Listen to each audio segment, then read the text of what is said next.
오늘 하나님께서 우리에게 주시는 말씀은 출애굽기 34장 27절에서 35절까지 말씀입니다.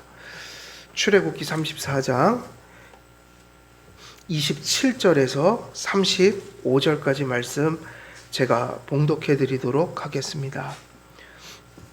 27절에서 35절까지 말씀입니다. 제가 봉독해 드리도록 하겠습니다. 여호와께서 모세에게 이르시되 너는 이 말들을 기록하라. 내가 이 말들의 뜻대로 너와 이스라엘과 언약을 세웠음이니라 하시니라. 모세가 여호와와 함께 40일 40야를 거기 있으면서 떡도 먹지 아니하였고 물도 마시지 아니하였으며 여호와께서는 언약의 말씀 곧 십계명을 그 판들에 기록하셨더라. 모세가 그 증거의 두 판을 모세의 손에 들고 시내산에서 내려오니 그 산에서 내려올 때에 모세는 자기가 여호와와 말하였으므로 말미암아 얼굴 피부에 광채가 나나 깨닫지 못하였더라. 아론과 온 이스라엘 자손이 모세를 볼 때에 모세의 얼굴 피부에 광채가 남을 보고 그에게 가까이 하기를 두려워하더니 모세가 그들을 부르매 아론과 회중의 모든 어른이 모세에게로 오고 모세가 그들과 말하니 그 후에야 온 이스라엘 자손이 가까이 오는지라. 모세가 여호와께서 시내산에서 자기에게 이르신 말씀을 다 그들에게 명령하고 모세가 그들에게 말하기를 마치고 수건으로 자기 얼굴을 가렸더라. 그러나 모세가 여호와 앞에 들어가서 함께 말할 때에는 나오기까지 수건을 벗고 있다가 나와서는 그 명령하신 일을 이스라엘 자손에게 전하여 이스라엘 자손이 모세의 얼굴의 광채를 보므로 모세가 여호와께 말하러 들어가기까지 다시 수건으로 자기 얼굴을 가렸더라. 아멘. 오늘 이제 우리에게 주어진 본문 이제 마지막 설교 마무리 짓도록 하겠습니다. 모세의 얼굴에 비추어진 광채 그리고 수건에 대해서 우리가 지난 시간에 말씀을 드렸죠.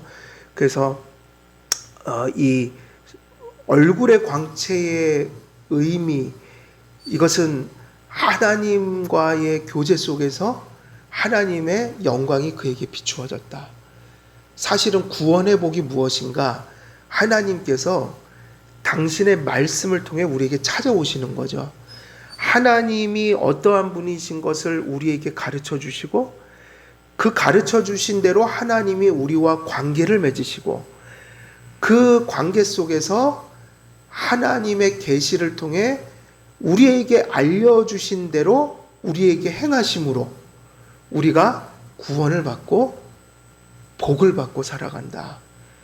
그래서 하나님께서 우리에게 당신을 계시해 주신다는 것은 하나님이 그렇게 우리에게 당신을 알려주시고 관계를 맺으시고 알려주신 대로 그 관계를 통해 행하신다는 의미니 하나님께서 우리에게 말씀으로 찾아온다는 말씀은 우리가 구원을 받는다는 말로 그것을 이렇게 바꿔 생각할 수도 있는 거예요.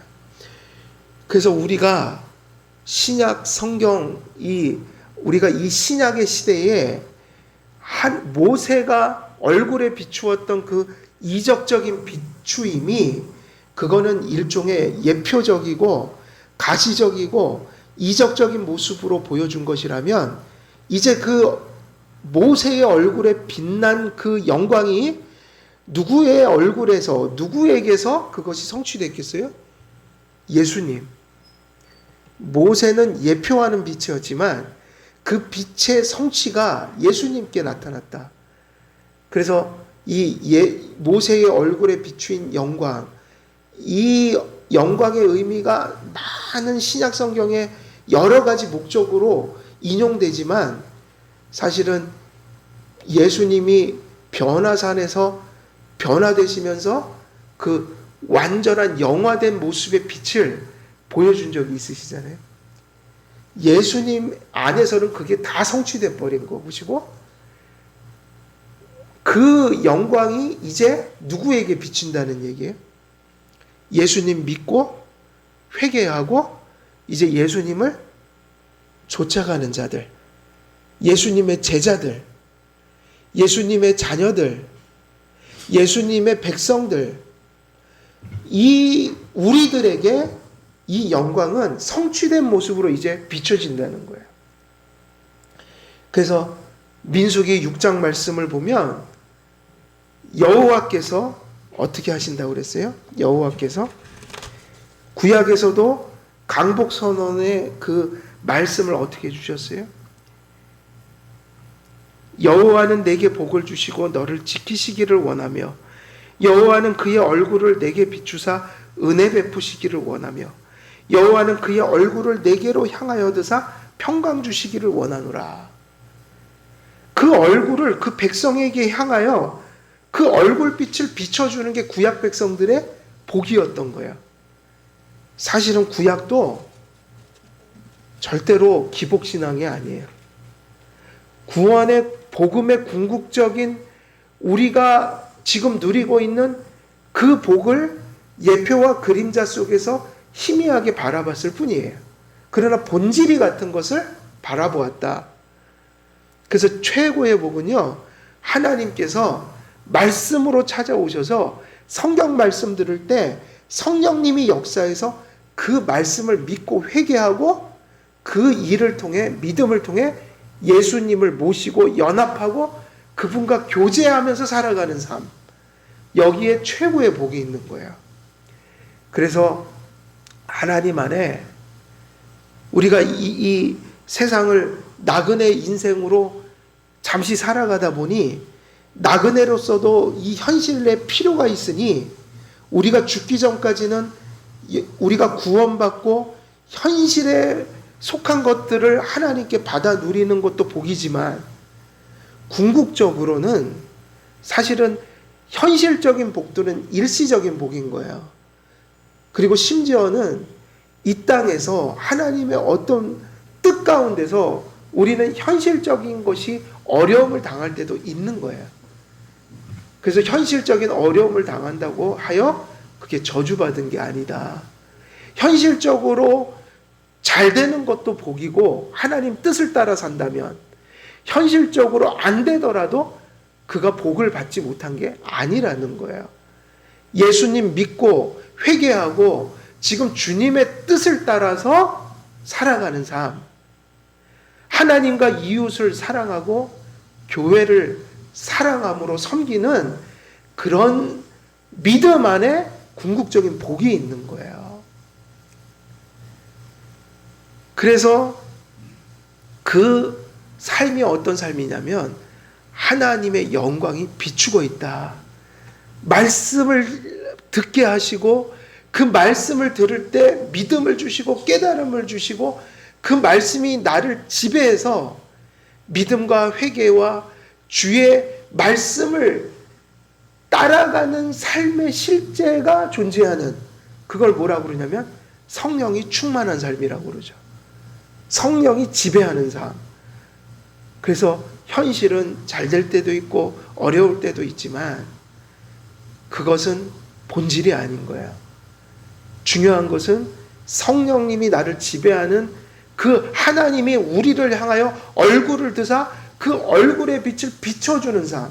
다시 말하면 하나님의 계시가, 그 말씀이, 성경이 우리의 삶을 지배해가는 삶. 아, 내 삶이 하나님의 말씀의 영향력 속에서 이끌려가는구나. 이것이 존재하는 가정, 이것이 존재하는 개인, 이것이 존재하는 교회, 이게 복받은 교회라는 거야. 물론 현실적인 필요들이 있어서 하나님이 그것을 채워주시면 너무 감사한 거예요.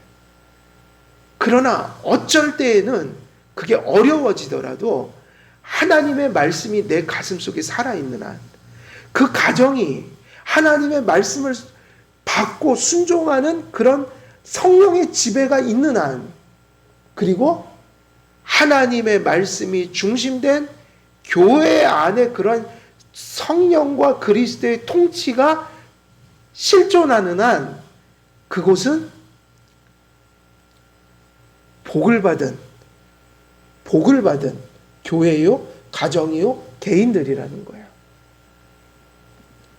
코로나19가 우리에게 찾아와서 우리는 지금 현실적인 많은 것들을 사실은 해결해 가야 되지만 이 어려움 중에도 하나님의 말씀을 가슴에 품고 믿음과 회개 생활하면서 가슴속에 하나님 품고 또 이웃들을 돌아보며 또 교회를 가슴에 품고 마음으로 기도로 섬기는 그러한 하나님의 말씀이 우리들을 지배하는 그 삶의 실존이 있을 때 이 코로나19 속에서도 우리는 뭐를 받고 있는 거예요, 지금?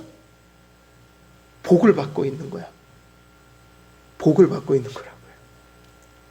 코로나19 때문에 힘들어진 일은 너무나 많지만 우리의 가슴속에 말씀이 살아 움직이는 한 말씀에 대해서 우리가 반응하고 응답하고 있는 한 우리는 복을 받고 있는 거예요. 하나님께서 우리를 향해서 얼굴빛을 비추고 있다라는 증거이기 때문에 우리는 돌아봐야 되는 거예요. 어찌됐든 우리는 어느 자리에 서 있는가? 복 받는 자리인가? 아닌가?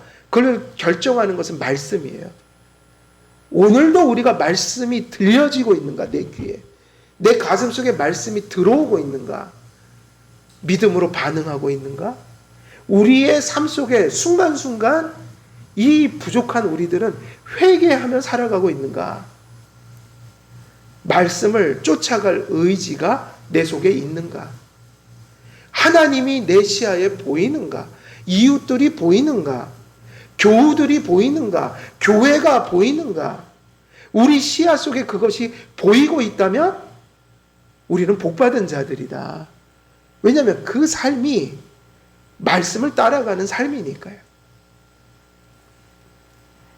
그래서 모세의 얼굴에 비추인 그 광채는 예표였고 그것은 일종의 하나님의 예시였던 거예요.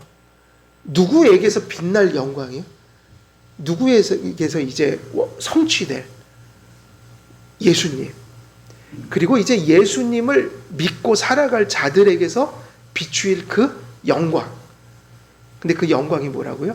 성경을 통해서 계시되는 하나님의 그 속성과 성품의 그 탁월하심. 그 계시가 비춰야만 한다. 우리에게 깨달아져야 된다. 우리가 믿어야 한다. 왜? 그 계시와 성경과 믿음을 통해서 우리는 그리스도와 연합해서 하나님이 우리와 관계를 맺고 그런 하나님의 영광으로 우리 안에서 역사하시니까 그게 복이라는 것이죠. 그래서 이런 긍정적인 의미가 모세의 얼굴에 비춰진 그 광채였어요.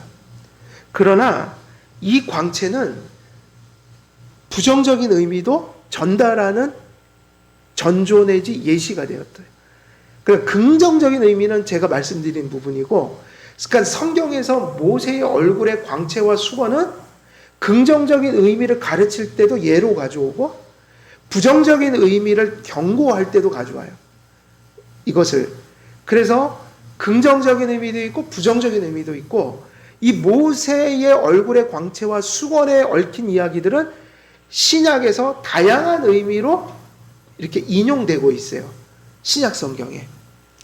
그래서 긍정적인 의미는 말씀을 드렸죠. 이제 부정적인 의미가 뭐냐면 이 모세의 얼굴을 가리운 이 수건의 정체가 뭐냐?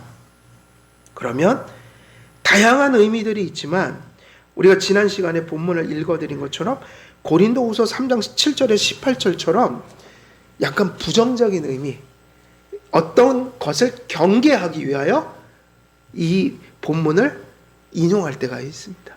그럼 뭐냐? 모세의 수건을 비유로서 이렇게 가르쳐요. 이 모세가 얼굴을 가리운 거, 가리웠다는 것은 영광이 보이지 않는 거잖아요. 영광을 가리운 거잖아요. 이스라엘 백성들은 죄를 지은 하나님의 백성들이 하나님의 거룩함을 이겨내지 못하니까 모세가 그걸 견디지 못하니까 이렇게 가려줬잖아요. 그런데 이것을 어떤 교훈을 하기 위해서 사도들이 인용을 해오죠. 근데 어떤 목적으로 이것을 인용하느냐? 이 수건은 부정적인 거예요. 하나님의 영광이 비춰지는데 수건을 가린다는 것은 뭐를 보지 못한다는 거예요? 영광을 보지 못한다. 이게 일종의 이스라엘 역사의 하나의 예시였어요. 이스라엘 백성들이 앞으로 살아가는 모습이었어요. 그게 무엇인가? 일단은 이 말씀은 모세의 수건은 구약은 예표와 예시, 그림자로서 그리스도를 바라보게 했잖아요.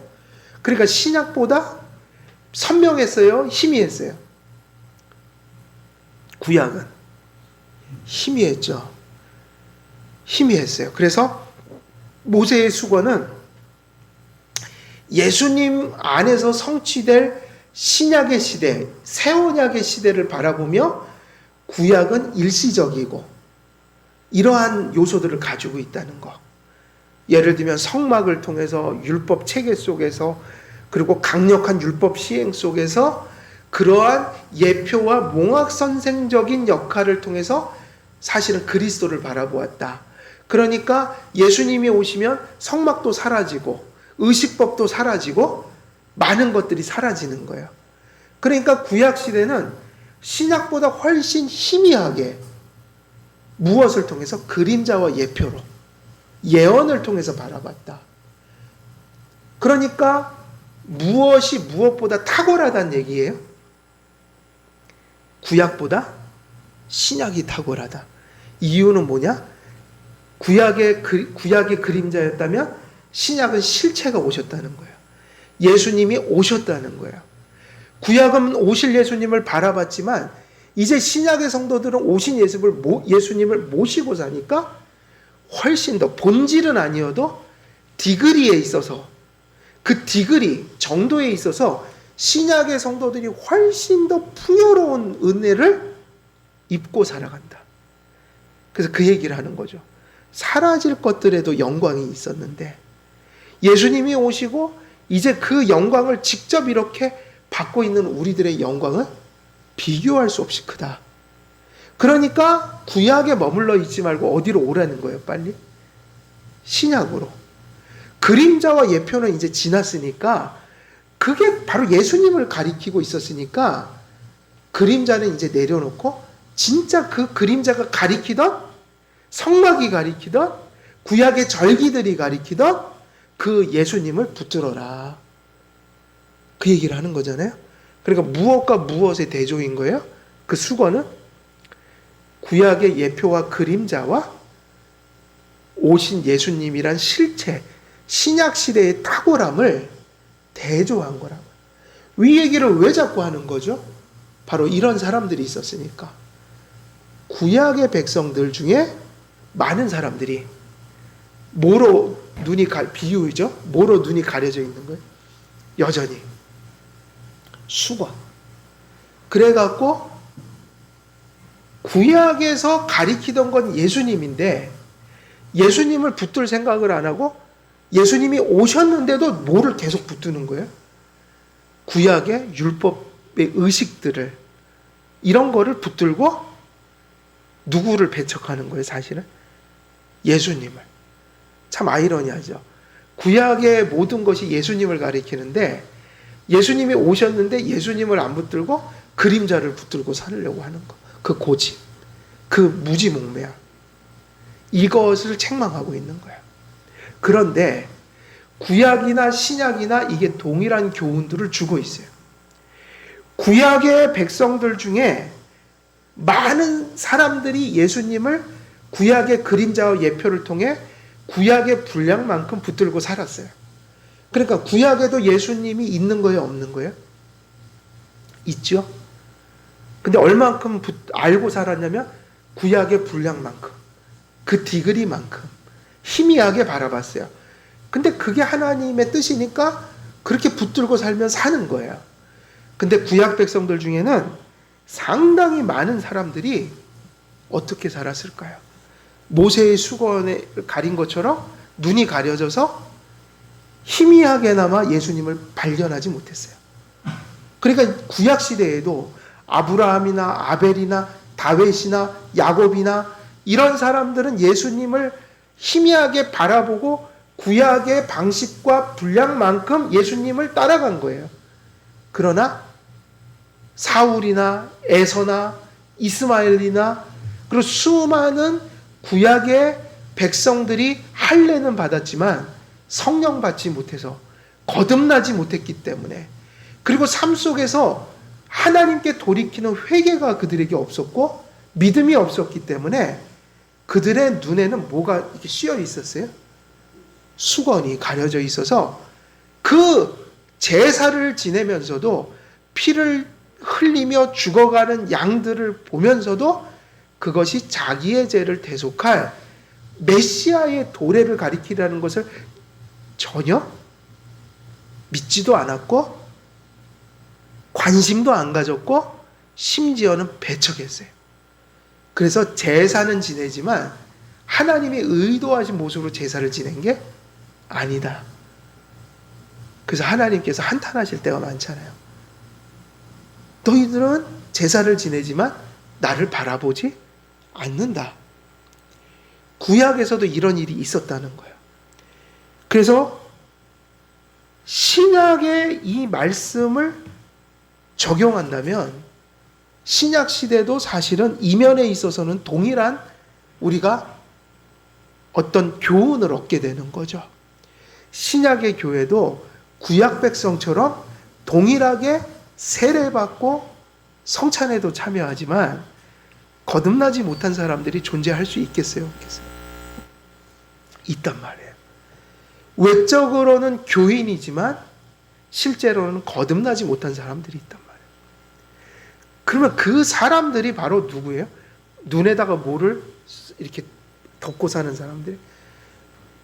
여전히 이런 예수님이 오셔서 이렇게 영광스러운 시대가 됐는데도 사도 바울이나 그런 서신서들이 얘기하는 게 바로 그 얘기예요. 여전히 아직도 그 수건을 벗지 않은 사람들이 있다. 이 얘기는 뭐하고 똑같냐면요, 구약 백성들에게 너희는 육적인 할례를 받았으나 실제로는 믿음이 없어서 육적인 할례만 받았을 뿐이지 마음의 할례를 받지 못했다. 그래서 할례는 육에다 할 게 아니라 어디다 하라고 그랬어요? 마음에 먼저 해라. 그래서 이게 맞는 거죠. 구약에도 심령의 할례를 야곱 같은 사람들이, 다윗 같은 사람들이, 아브라함 같은 사람들은 심령의 할례를 먼저 받았고 그것을 육신의 할례로 표했던 거예요. 근데 신약도 똑같아요. 세례를 받았지만 마음의 세례를 받지 못한 사람들이 있어요.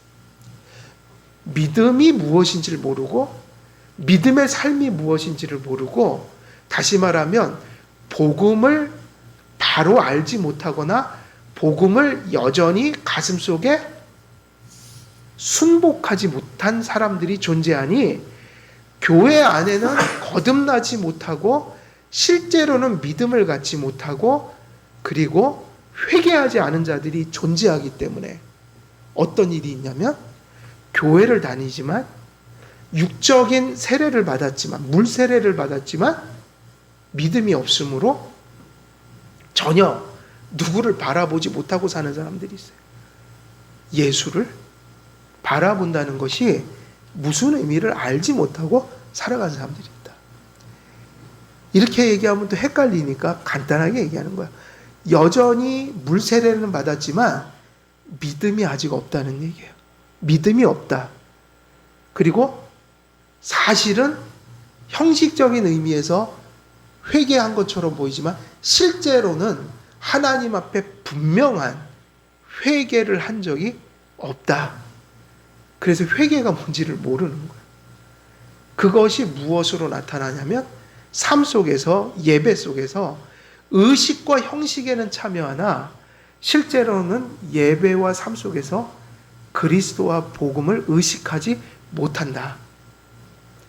이게 바로 종교개혁자들이 얘기했던 외식자들인 거예요. 외식자들. 그래서 거듭나야 한다. 회심해야 한다. 그게 뭐냐면 다른 얘기가 아니라 간단한 거예요. 단순한 거예요. 복잡한 게 아니에요. 그럼 어떻게 알죠? 간단해요. 진짜 믿으라는 거예요. 제 얘기는. 그건 좀 쉽죠? 진짜 믿느냐를 물어야 된다는 거예요. 그리고 진짜 회개했는가? 근본적인 돌이킴이 있는가? 죄를 향해 살아가는 세상 사람들하고 다른 모습이 뭐냐? 그들은 죄를 따라 살아가지만 우리도 부족하고 때때로 죄를 짓지만 우리는 방향이 다르다. 우리는 죄를 짓고 우리도 넘어지지만 우리는 죄를 향해서 살아가는 게 아니라 터닝을 해버렸다. 그래서 우리 안에 죄성이 있지만 우리는 죄와 싸우고 때로는 열매를 맺기도 하고 우리도 죄를 지어 넘어지기도 하지만 우리는 아픔과 애통하는 마음으로 죄를 지으면 괴로움을 가지고 회개하는 삶이 삶 속에 실제한다는 거예요. 이게 있느냐를 묻는 거예요. 그래서 세례는 받았지만 삶 자체가 불신자하고 똑같고 죄를 져도 회개도 안 하고 삶을 살아가는 가치와 목적이 전혀 세상 사람들하고 다를 바가 없는 그저 세상적인 게 전부인 거죠. 하나님의 여지가 없다 우리 가슴 속에. 그게 사울이 버림받을 따의 상태였어요. 그게 무엇입니까? 무엇이 가려졌다는 거예요? 수건이 눈을 가리고 있다. 그래서 무엇을 벗어내야 된다는 거죠? 수건을 벗어내야 된다. 그 얘기는 뭐죠? 그리스도를 볼 수 있는 존재가 되어야 된다. 신비주의가 아니죠. 성경을 통해서 말씀을 통해서 하나님이 이런 분이시구나. 그지? 그분이 이런 분이시지. 우리가 이런 분을 이렇게 대접하고 살아야 되는 거지. 이렇게 그분 앞에 예배해야 되는 거지. 이렇게 그분 앞에서 우리가 생활해야 되는 것이지. 하나님이 이런 성품과 그러한 권능을 가지시고 우리와 관계하시고 그 하나님이 우리가 아니라 그 하나님이 우리에게 이런 구원을 이루어 주셨구나. 이런 확신, 이러한 인식, 의식. 그래서 우리가 예배하고 생활하고 삶을 살아가고 무슨 일을 결정할 때 그 앞에 누가 계신 거예요? 하나님이요. 근데 하나님이 계시다는 게 꿈속에서 하나님을 환상으로 보는 게 아니잖아요. 성경. 우리에게 성경 말씀이 살아있는 하나님의 말씀으로 들어와 있어서 이 말씀을 따라 하나님을 의식하고 하나님을 두려워하고 하나님을 사랑하고 이 말씀 속에서 들려지는 하나님의 뜻이 내 삶의 반경 속에 들려지니까 이렇게 살려고 하다가도 이렇게 삶을 이렇게 전환할 줄 알고 무슨 일을 결정할 때 그저 우리의 뜻대로 하는 것이 아니라 세상의 가치를 따라 하는 게 아니라 하나님이 이런 하나님이 이것이 이렇게 가는 것이 합당하다고 말씀하시는구나. 그래서 내가 거기에서 고민을 하든 염려를 하든 뭔가 반응을 하면서 그런 가운데 성령이 계시니 그걸 믿고 순종하고 맡기면서 뭔가 삶이 하나님의 말씀을 향해서 가는 삶이 삶 속에 있어야 한다. 그런데 우리의 삶이라는 건 부족하잖아요. 그죠? 여전히 여죄가 있고 죽을 때까지 의의가 있을 수 없잖아요. 그죠? 그러니까 그렇게 살려고 발버둥 치다가 넘어질 때가 있잖아요. 그렇게 하나님 뜻이 아닌 것을 알면서도 그렇게 행하고 세상에 하나님의 뜻이 아니지만 내가 세상적인 가치 때문에 이런 걸 선택하고 이런 일들이 있지만 그 하나님이 그들을 향해 얼굴빛을 비춰주는 자들에게는 그렇게 하나님 앞에 불순종하고 넘어질 때 그래 이렇게 살면 안 됐는데 이런 아픈 쓰라림도 가슴속에 일어나는 거예요. 우리가 또 세상의 것을 많이 잃어서 세상의 어떤 것들 때문에 괴롭고 힘들 때 우리도 인간인지라 염려하고 절망하지만 엎어졌다가도 하나님이 성경에 내게 그런 엄청난 복을 주셨다는데 하나님께서 아들을 보내셔서 십자가에 못 박아 죽여 나를 이미 천국의 백성으로 삼으시고 영생을 주셨다고 하는데, 하나님, 제가 이렇게 하나님이 아무것도 내게 주시지 않은 것처럼 이렇게 원망하고 주저앉아서 절망한다면 이러면 안 되는 거 아니겠습니까? 라는 그런 생각들이 그렇게 넘어졌을 때 우리 안에 일어나야 되는 거 아니냔 말이에요. 그죠? 우리가 넘어졌다가도 하나님, 저는 이렇게 넘어져 있으면 안 되는데, 이거 자체가 이게 하나님 앞에 참 부끄러운 일이잖아요.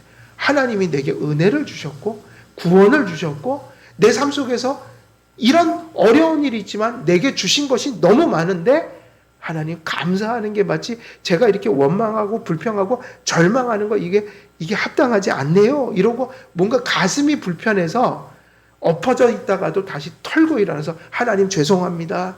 하나님 주신 게 참 많은데, 하나님이 지금까지 지켜주셔서 여기까지 왔는데, 세상에 많은 걸 잃었어도 주님은 이미 나를 위해 피를 흘려 죽어주셨는데, 하나님, 제가 이렇게 감사 안 하고 이렇게 주저앉아 있는 거, 이거 죄인 거를 다시 깨달았습니다. 이게 있어야 그리스도인 아니냔 말이에요. 그러니까 모세의 수건을 벗어버리는 것은, 거듭나지 못한 사람들은 어서 회개하고 예수님을 빨리 믿어서 눈에 있는 모세의 수건을 걷어내야 되는 거예요. 그래서 어서 하나님의 영광의 빛을 받고 살아가야 된다. 그 복을 받아야 된다. 그러나 예수님을 믿는 우리 안에도 이런 수건들이 있겠어요, 없겠어요? 우리들 안에도 제가 지금 말씀드린 것처럼 구원받았지만, 하나님의 자녀지만, 그 하나님을 자꾸 이 말씀을 따라 살려고 할 때, 이 성경을 바라보려고 할 때 이 땅에서 죄성이 남아서 자꾸 우리의 눈을 가리려고 하는 이 죄성이 발동하고, 그리고 우리가 숨이 붙어 있는 한 우리 주변에는 항상 이 마귀라는 이 악한 인격적 실체가 우리 주변에서 우리에게 할 수만 있으면 그 눈앞에 그 베일을 우리 앞에 쳐놓고 누구를 바라보지 못하게 하는 거예요? 하나님을 바라보지 못하게 하려고 한다. 믿는 자들도 불신자들과는 다르지만 우리 믿는 사람도 너무너무 자주 누구를 바라보지 못할 때가 많은 거예요?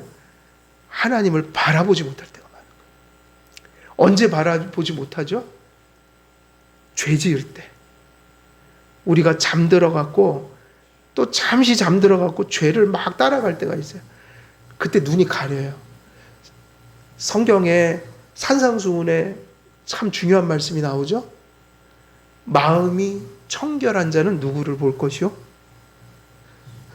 마음이 청결한 자는 복이 있나니 저희가 하나님을 볼 것이요.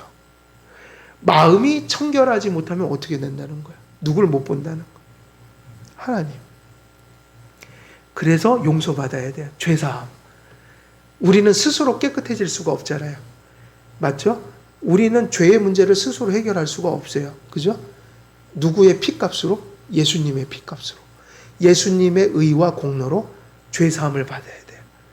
그 죄사함을 받고 그 죄사함을 통해서 성령님의 은혜를 통하여 거듭나고 성화되는 은혜, 회개의 은혜.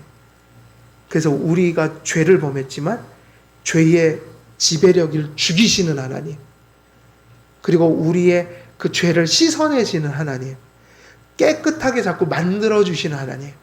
완전할 수는 없지만 그 하나님을 모셔야 죽을 때까지 버리지는 못해도 그 죄를 죽여가고 씻어내갈 수 있다. 우리가 하루하루 변화될 수 있다. 그래서 예수님의 피공로로 죄사함을 받고 성령의 깨끗하게 하시는 그 성결케 하시는 은혜로 우리가 회개 속에서 그렇게 죄를 씻어내야 된다. 이것이 주님을 믿을 때, 그러니까 누가 깨끗게 하시는 거예요? 우리의 힘이 아니라 주님께 구원이 있다. 그러니까 우리가 할 일은 누구를 바라봐야 돼요? 말씀 듣고 믿음이 생겨서, 이게 중요하죠? 말씀을 듣고 믿음이 생겨서 누구를 붙들 힘이 생겨야 돼요? 하나님을. 그리스도를 바라볼 시야가 열려야 한다. 근데 주님을 바라보는 방법은 하나밖에 없어요. 말씀을 들려주실 때 보이고 성령님이 내적으로 역사해야 이 말씀이 보이니까 말씀과 성령 외에는 주님을 바라볼 길이 없다. 그래서 예수님을 아직도 영접하지 않은 분들은 예수님 믿습니다.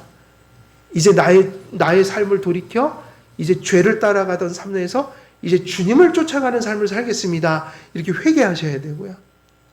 예수님을 믿지만 잠든 성도들은 어서 빨리 깨어나서, 그럼 어떻게 깨어날까요? 어떻게 깨어나야 돼요? 역시 똑같죠. 하나님 말씀을 열심히 들어야 됩니다. 왜 그렇죠? 거듭나는 역사도 말씀으로 거듭나지만 거듭난 자가 성화되는 것도 말씀으로 성화되는 거예요. 자꾸 들어야 된다. 그래서 믿음은 어디서 난다고 그랬으니까요. 들음에서 나니까 없는 믿음이 생기는 것도 말씀을 들을 때 생기고, 우리 안에 믿음이 있지만 잠든 믿음이 깨어나는 것도 말씀을 들을 때 발생한다. 그러니까 인간의 몫은 은혜의 수단을 열심히 사용하는 거예요. 기도하고 말씀 듣고 이러한 일들을 열심히 하는 거예요. 자꾸 말씀을 접하는 거예요. 근데 그때 누가 역사하신다고요? 성령님이 역사하셔서 그 일을 이루어 주신다. 성도들이 깊은 믿음에 잠이 들면, 내 눈이 또 가려졌구나. 그래서 어떻게 해야 되죠? 빨리 말씀을 가까이 하고 기도하면서 누구의 충만함을 구해야 돼요? 성령의 충만함. 근데 이게 감사한 일이에요. 이미 거듭난 성도들은, 하나님이 구원하신 성도들은, 이미 믿음을 가진 성도들은 하나님의 약속이 있다고요. 은혜의 수단을 사용하면 깨어나게 되어 있어요. 왜냐하면 그게 약속이니까. 언약의 백성들은 하나님을 가까이 하면 하나님이 가까이 하겠다는 약속을 주셨어요. 말씀을 아무리 들어도 믿음이 생기지 않고 회개하지 않는 건 하나님의 역사가 없는 것이고, 죽을 때까지 그러면 그건 택함을 못 받았기 때문이에요. 근데 감사한 일은 이미 예수님께 넘어온 사람들은 하나님의 원칙이 뭐냐면 내 백성이 된 이상 이 약속을 주셨다는 거예요. 성경에 보니 나를 가까이 하라, 여호와를 가까이 하라. 하나님을 가까이 하는 자들을 누가 가까이 한다고 그랬어요? 하나님이 가까이 하리라. 어떤 사람을 가까이 한다고요? 하나님을 가까이 하는 자들을 하나님이 가까이 할 것이다. 이것도 율법주의, 알미니안주의가 아니에요. 하나님이 택했고 약속했기 때문에, 이미 구원했기 때문에 하나님을 가까이 하면 하나님이 가까이 하는 일이 일어나는 것은 우리가 열심을 냈기 때문이 아니라 하나님이 우리를 택해서 구원하시고 약속해 주신 것에 근거해서 우리가 하나님을 가까이 하면 구원받은 성도들을 하나님이 반드시 가까이 해 주신다고요. 반드시. 이 누구의 약속입니까? 하나님의 약속이니까. 그래서 이게 은혜라고요. 그래서 성도님들은 내가 믿음이 자꾸만 퇴보하고 내 삶 속에서 자꾸만 주님을 잊어가고 하나님의 뜻을 쫓기보다는 세상과 나의 그 부패한 뜻을 자꾸 쫓아가려고 하는 이 신앙의 어둠이 짙게 깔려질 때, 자꾸 내가 주님과 멀어지는 것 같아. 내 삶이 자꾸만 어둠이 내 마음을 지배해. 주님이 자꾸만 멀어지고 있어. 어느 순간부터인가 내 시야에는 주님이 안 보여. 이렇게 신앙이 잠이 든 분들은 어서 빨리 뭐 하셔야 돼요? 은혜의 수단을 사용해야 되는 거죠. 빨리 주님을 가까이 하라는 거예요.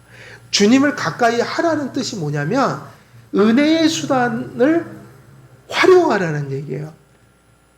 그래서 우리가 자꾸만 죄를 짓고 믿음이 자꾸만 힘을 잃어갈 때 주님을 멀리 하게 된다.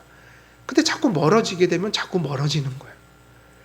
그래서 멀어진다는 인식이 올 때 그때 가장 늦었다고 할 때가 가장 빠른 때다 생각하시고 어서 예배에 집중하고 어서 말씀을 듣고 어서 성경을 펴서 하나님의 말씀을 상고하며 기도하면서 은혜의 수단을 통해 약속한 은혜를 받아야 되는 거예요. 그래서 모세의 수건을 벗어버려야 된다. 신약의 사도들이 여러 목적으로 이 구절을 사용한다고 그랬잖아요. 근데 우리가 가장 주목해야 될 부분이 이 부분이에요. 언제나 많은 사람들이 그 수건 때문에 예수님을 발견하지 못하여 구약에서 그랬던 것처럼 신약 시대에도 많은 사람들이 그 수건이 가려져서 주님을 믿지 못하고 심판을 받게 되는 것이며, 그리고 하나님을 믿는 백성들에게 이 말씀을 적용한다면 언제나 그 수건이 언제 어디서 우리를 가려 주님 앞에 신앙의 침륜에 빠지게 할지 모르니, 그래서 그 말씀이나 이 말씀이나 다 똑같은 거예요. 우는 사자처럼 누가 삼킬 자를 두루 당이며 삼킨다? 누가 으르렁대면서 무어처럼 삼킬 자를 찾아다닌다고 그랬어요? 무어처럼 비유를 했잖아요. 우는 사자처럼 누가? 마귀가. 근데 그게 무슨 얘기냐면요, 그냥 그 얘기예요. 우리 마음을 굳어지게 하여 마귀가, 뭐 여러 가지 방법이 있겠죠. 하나님을 멀어지게 만든다. 이게 본질인 거야. 모든 구절이 똑같아요. 너희는 술 취하지 말라. 어떻게 하라? 성령의 충만함을 받으라. 똑같은 얘기예요. 또 그 얘기를 왜 했는가? 주님을 멀리하지 말라, 이 얘기예요. 본질이. 마귀의 역사가 뭐냐? 딱 한 가지로 직결될 수 있어요. 하나님과 멀어지게 하면 마귀 역사인 거예요. 하나님과 가까이 하게 만드는 건 성령의 역사밖에 없어요. 우는 사자처럼 마귀가 두루 다니며 삼킬 자를 찾느니라. 이것도 똑같아요. 같은 말씀이에요. 또 다른 구절에 보면은 뭐 그런 말씀도 나오죠. 정신을 차리고, 뭐 이런 얘기가 나와요. 정신을 차리고 깨어 기도하라. 깨어 기도하라. 다 무슨 의미냐면요, 그 얘기예요. 성도들에게 이 말씀을 적용하면 우리의 믿음의 심령 속에, 믿음의 시야 속에 모세의 수건 같은 것이 우리의 눈을 가리지 못하도록 우리의 신앙을 관리하고 살아가라. 이게 되게 중요한 얘기죠.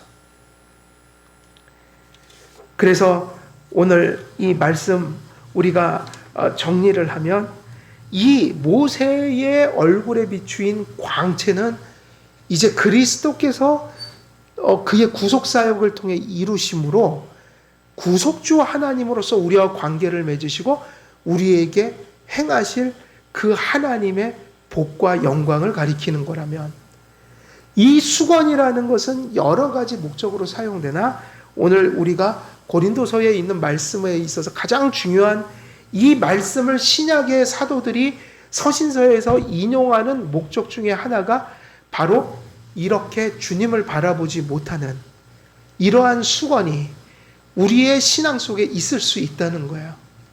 그걸 경계하라는 거예요. 구약시대에도 그림자와 예표를 넘어서서 그것이 가리키는 분을 발견하지 못한 사람들이 많았다.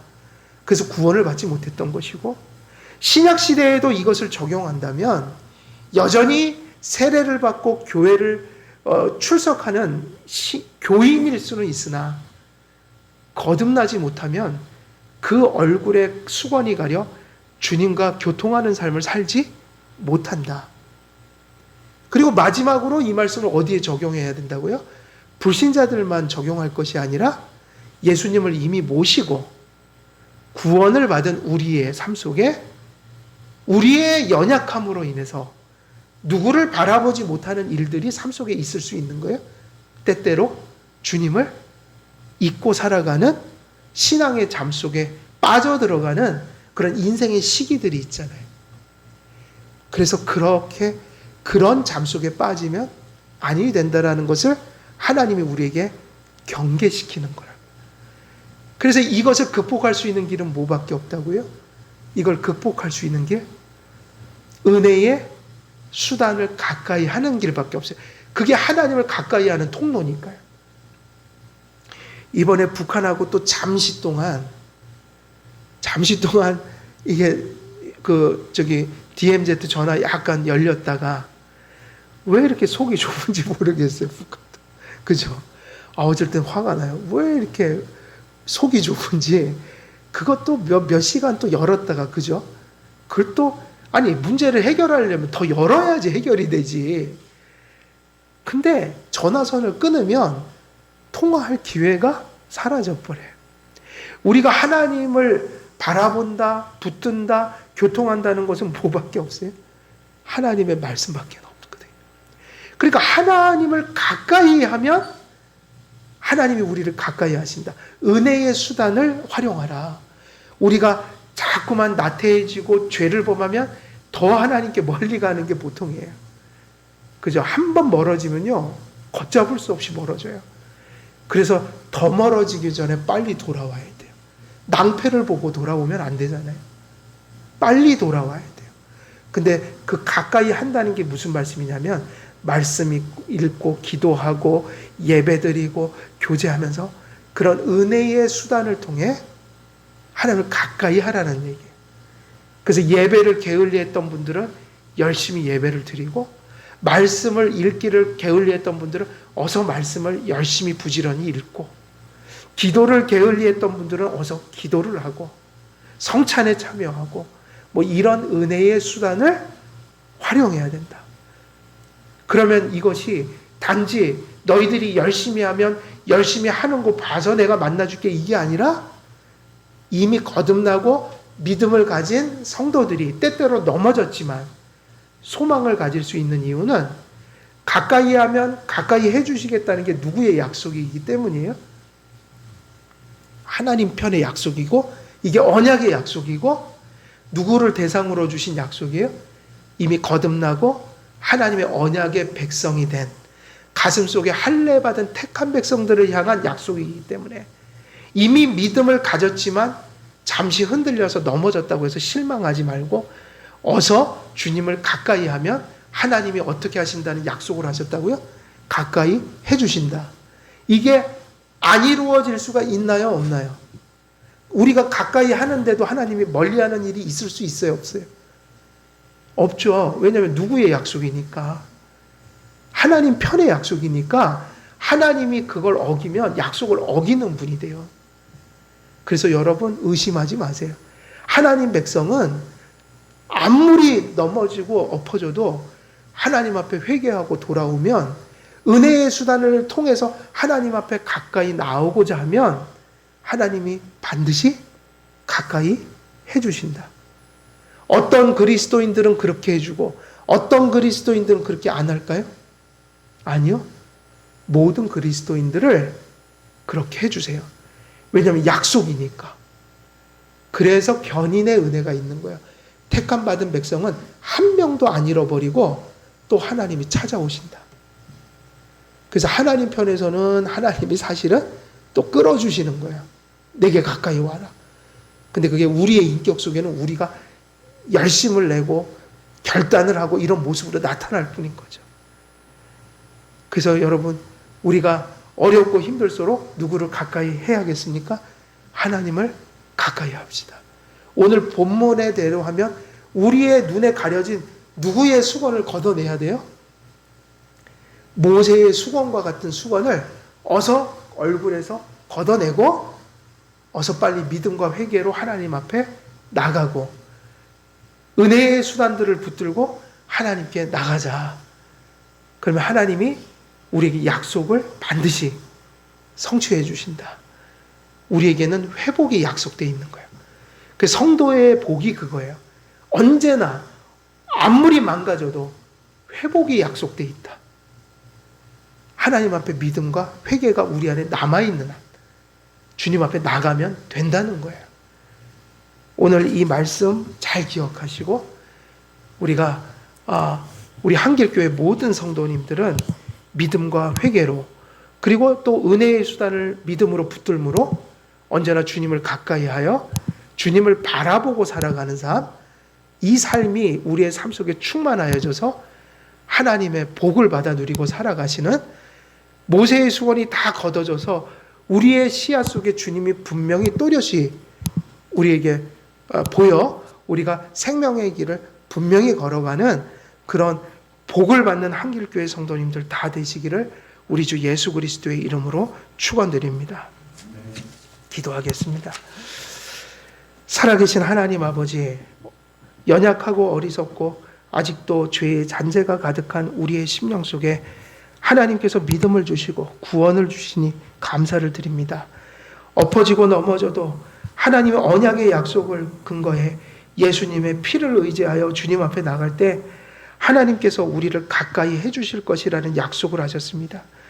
여러 가지 이유들로 인하여, 여러 가지 우리들의 환경들로 인하여 우리들의 시야에 모세의 수건과 같은 것들이 가려지지 않도록 우리의 신앙을 돌아보며 점검하며 하나님의 말씀 속에서 우리가 깨어 있을 수 있도록 성령의 충만함으로 함께하여 주시옵소서. 어려운 시기를 지날 때에 믿음이 연약해지지 않도록 도와주시고 환난의 때를 지날 때에 우리의 신앙이 낙심하지 않도록 도와주시며 세상의 것으로 가득 찬 그러한 풍속 속에서 우리가 세상의 것을 쫓아가는 어두운 눈이 되지 않도록 하나님 늘 함께하여 주시옵소서.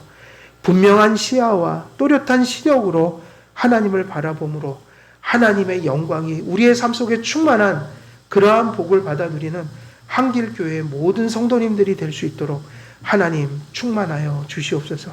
감사드렸고 우리 주 예수 그리스도의 이름으로 기도드리옵나이다. 아멘. 예, 찬송가 213장